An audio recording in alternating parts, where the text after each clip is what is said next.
राम राम भाई। आज हमारा 75 डे हार्ड चैलेंज का डे 3। तो हम सुबह उठ के पहुँचे ग्राउंड में पहुँच के हमने स्ट्रेचिंग करी।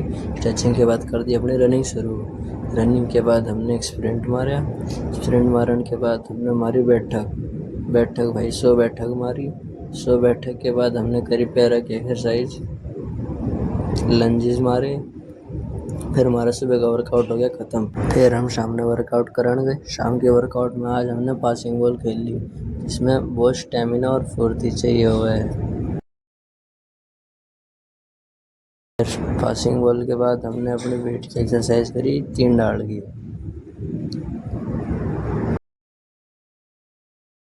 एक्सरसाइज के बाद हमने अपनी स्ट्रेचिंग करी। स्ट्रेचिंग के बाद हमारा शाम का वर्कआउट भी हो गया ख़त्म।